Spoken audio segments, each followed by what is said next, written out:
हम चलते हैं इस चैप्टर के लास्ट टॉपिक की तरफ और वो है सिग्निफिकेंट फिगर्स।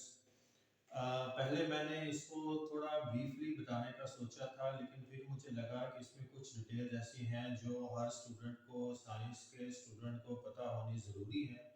तो फिर मैंने इसकी कुछ मज़ीद तफसील ऐड की। तो अब हम चलते हैं सिग्निफिकेंट फिगर्स की तरफ और देखते हैं कि what are significant figures. Significant figures are all values or digits of a measurement which must be included in the final answer to make the reading look more precise and meaningful. ये एक definition जो है ये मैंने खुद तैयार की है और इसमें बताने का, इस डेफिनेशन से आपको ये समझ आएगी कि सिग्निफिकेंट फिगर्स जो है आपकी मेजरमेंट पे डिपेंड करता है कि आप कौन सी डिवाइस से मेजरमेंट ले रहे हैं और मेजरमेंट किस नोयत की है, उसके रेलिवेंट फिर सिग्निफिकेंट फिगर्स जो है वो सिग्निफिकेंट फिगर्स जो है वो फिर उसके अकॉर्डिंग होती हैं। तो इसकी मैंने कुछ एग्जांपल्स भी यहाँ पे कोट की हैं जिनसे आपको समझ आ जाएगी बात की कि मैं क्या कहना चाह रहा हूँ, लेकिन ये डेफिनेशन एक दफ़ा दोबारा पढ़ता हूँ आपके लिए। Significant figures are all values, digits of a measurement which must be included in the final answer to make the reading look more precise and more meaningful. इसकी एग्जांपल ये है कि अगर हम एक रीडिंग ले रहे हैं ऑन अ वर्नियर कैलिपर और micrometer screw gauge, it has to have as many significant figures as possible, क्योंकि माइन्यूट लेवल की कैलकुलेशंस में आप कोई भी वैल्यू ओमिट करने का रिस्क नहीं ले सकते। अगर करेंगे तो वैल्यू लेस प्रिसाइज हो जाएगी, और जब छोटी चीज बारीक चीज की वैल्यू से आप डिजिट ओमिट करते जाएंगे तो उसकी सिग्निफिकेंस वैल्यू की कम होती जाएगी। और वर्नियर कैलिपर और माइक्रोमीटर क्योंकि हमने इस चैप्टर में पढ़े हैं, इसलिए मैंने उन्हीं के रेलेवेंट एक एग्जांपल बताने की कोशिश की है। अगर रीडिंग एक वर्नियर कैलिपर पे उसकी वर्नियर मेन स्केल की रीडिंग को वर्नियर स्केल की रीडिंग से मिला के लीस्ट काउंट से मल्टीप्लाई करने के बाद और जीरो एरर और करेक्शन ऐड और सब्ट्रैक्ट करने के बाद, जिसकी तफसील हम देख चुके हैं इसी लेक्चर में, ये रीडिंग बने 4.432, then all values have to be included for significance. So 1, 2, 3 and 4 all values are significant. You cannot take a risk of telling others that 4.4 was the reading of that thin wire which I measured through vernier caliper. वो आपका answer wrong consider किया जाएगा।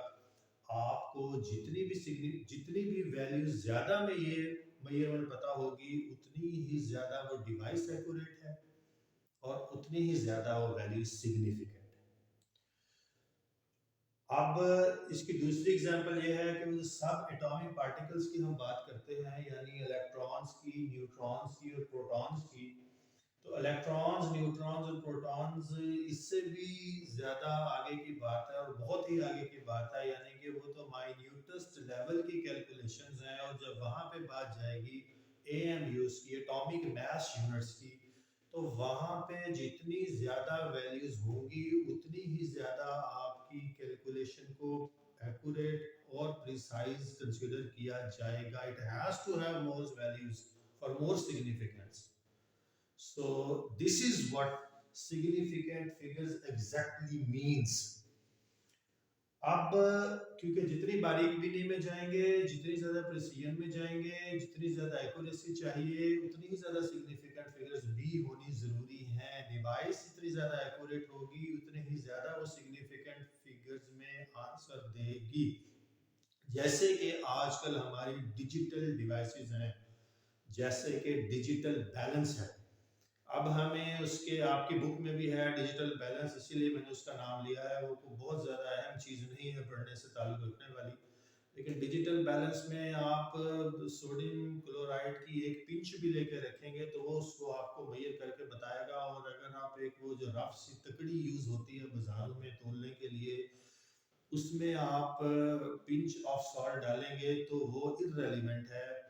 तो उससे ये पता लगा एक तो कि ये डिवाइस कौन सी ज़्यादा एक्यूरेट है फॉर मेजरमेंट, जो ज़्यादा सिग्निफिकेंट फिगर्स में आंसर आपको दे पाएगी। तो अब अगर हमने लेंथ लेनी है from Lahore to Multan, for example वो इतने किलोमीटर्स बनते हैं, फॉर एग्जांपल 757.37 किलोमीटर्स बनते हैं, तो ये लेंथ डिस्टेंस काफ़ी ज़्यादा है एक किस्म का। तो ये 0.37 है, इनकी सिग्निफिकेंस यहाँ पे नहीं है क्योंकि वैल्यू अपने अंदर बड़ी है 757। 0.37 will not make much of a difference. Even if they are removed, 757 is enough to make sense for the distance between Lahore to Multan.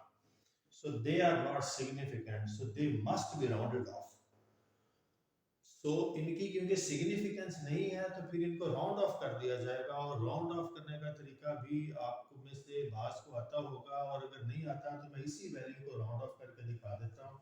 इस वैल्यू को अगर मैंने 3 सिग्निफिकेंट फिगर्स तक राउंड ऑफ करना है, क्योंकि ये जो लास्ट दो टर्म्स हैं पॉइंट के बाद, इनकी सिग्निफिकेंस इस कॉन्टेक्स्ट में नहीं है, लाहौर टू मुल्तान के डिस्टेंस के कॉन्टेक्स्ट में नहीं है, तो फिर मैं इनको देखूंगा कि सबसे बारी बारी एक एक वैल्यू को रिमूव ओमिट किया जाएगा। पहले मैं इसी तरह लिखूंगा 757 पॉइंट, और मैंने अब लास्ट 7 उड़ाना है, तो आपको देखना ये होगा कि क्या ये वैल्यू जो है ये 5 या 5 से ज़्यादा है, 5 या 5 से ज़्यादा है, यस। तो उससे प्रीसीडिंग वैल्यू में एक यूनिट का इजाफा करके अब लास्ट वैल्यू को ओमिट कर देंगे। तो अब ये आंसर 4 सिग्निफिकेंट फिगर्स में आ गया है। इसको 3 में भी लेके जाया जा सकता है क्योंकि इस 4 की भी रेलिवेंस इस कॉन्टेक्स्ट में नहीं है। तो फिर आपने मजीद पीछे अगर आना है तो आपको ये देखना पड़ेगा कि 757 4 जो है ये 5 से छोटा है, 5 या 5 से ज़्यादा होनी ज़रूरी है वैल्यू। पिछली वैल्यू उसी में उसकी उसकी पिछली वैल्यू में एक वैल्यू के इजाफे के लिए इसका 5 या 5 से ज़्यादा होना ज़रूरी है, जो कि नहीं है। तो आप इसको सिंपली इरेज कर दें, 757 किलोमीटर आंसर है। और ये 3 सिग्निफिकेंट फिगर्स में हमने आंसर इसलिए कर दिया क्योंकि इन दो वैल्यूज की गो के जवाब में लिखे गए थे मगर सिग्निफिकेंस नहीं थी, तो हमने उनको राउंड ऑफ कर दिया। तो राउंडिंग ऑफ बेसिकली साइंस में जेन्युइनली इन केसेस में यूज होता है जब वैल्यूज बेतुकी एक आंसर में लग जाएं और उनकी सिग्निफिकेंस ना हो, तो कहा जाता है कि यार इनको राउंड ऑफ कर लो क्योंकि लास्ट रेलिवेंट लास्ट वैल्यूज हैं इतनी, वो सिग्निफिकेंट नहीं है। इसके बाद आप एक काम और कर सकते हैं, अगर आपको सादा तौर पर सिग्निफिकेंट फिगर्स मेजर करनी नहीं आ रही और आपको क्वेश्चन आ गया तो साइंटिफिक नोटेशन बनानी है आपको आती है, आप साइंटिफिक नोटेशन बना लें। फॉर एग्जांपल एक वैल्यू उसने आपको दे दी, कहा कि बताएं इसमें कितनी सिग्निफिकेंट फिगर्स है। वैसे तो 1 2 3 4 5 6 सारी ही हैं, लेकिन आप इसको साइंटिफिक नोटेशन में ले जाएं, उसके लिए यहाँ डेसिमल ऑलरेडी मौजूद है, ना होता तो यहाँ से चलना था और यहाँ तक लेके आना था। यहाँ डेसिमल मौजूद है तो इसको उठा के आपने कहाँ लेके आना है, इन दो के दरमियान में। तो यहाँ पे आपने प्लेसेस गिन लेनी है 1 2 3। तो पहले लिखें इसको 7.65401 multiplied by 10 to raise power, कितनी प्लेसेस आपने मूव किया है 1 2 और 3, 10 टू रेज पावर 3। तो अब आप देखें कि जब आपने पॉइंट को यानी डेसिमल को मूव किया इसको साइंटिफिक नोटेशन बनाने के लिए, तो आप कोई भी वैल्यू यहाँ से छोड़ नहीं सकते। तो ये सारी की सारी वैल्यूज जो है ये सिग्निफिकेंट है। बास केसेस में आप वैल्यूज छोड़ भी सकते हैं, और उसकी भी एक एग्जांपल मैं आपको देता हूँ। मिसाल के तौर पर अगर वो आपको कहे 0.06176, तो यहाँ पे अगर आपने चेक करना है कि कितनी सिग्निफिकेंट फिगर्स हैं, तो आप यहाँ से पॉइंट को मूव कराएंगे और इसको लास्ट में यहाँ पे लेके आएंगे। तो आपने फिर ये लिखना है इसको 617 0.6 multiplied by 10 to raise power, कितनी प्लेसेस जंप किए, 1 2 3 4 5, -5, क्योंकि लेफ्ट से आप राइट में आए तो फिर जो साइंटिफिक नोटेशन में 10 की पावर बनती है वो माइनस में बनती है। तो इस केस में ये जो पिछले 3 जीरो हैं ये नहीं लिखे जाएंगे क्योंकि इनकी सिग्निफिकेंस नहीं है, खत्म हो गई। पिछले वाले 3 जीरोस नहीं लिखे मैंने जब इसको साइंटिफिक नोटेशन में कन्वर्ट किया, क्योंकि पीछे आप ये 3 जीरो लगा भी देंगे तो इनकी सिग्निफिकेंस ही नहीं है, तो क्यों लगाएंगे। तो अब इसकी जो exact number of significant figures हैं इस वैल्यू के, वो 1 2 3 और 4 है। तो ये भी एक तरीका है, आप साइंटिफिक नोटेशन बना के भी बता सकते हैं कि सिग्निफिकेंट नंबर्स किसी भी वैल्यू में कितने हैं। और अभी आपको बताया है, ये मैंने एक एग्जांपल वैसे लिखी है आपको समझाने के लिए। ये पीछे वाले नंबर यहाँ आपने देख लिए हैं, अगर डेसिमल की वैल्यू में जितने भी जीरो स्टार्टिंग पॉइंट पे से लेके आगे तक आ रहे हैं ये इनसिग्निफिकेंट कंसीडर होंगे। ये हमने इस एग्जांपल में भी देख लिया है।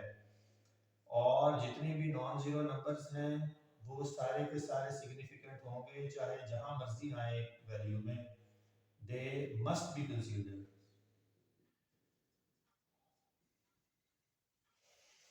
As significant. और लास्ट में आए हुए जीरोस भी सिग्निफिकेंट ही कंसीडर होंगे।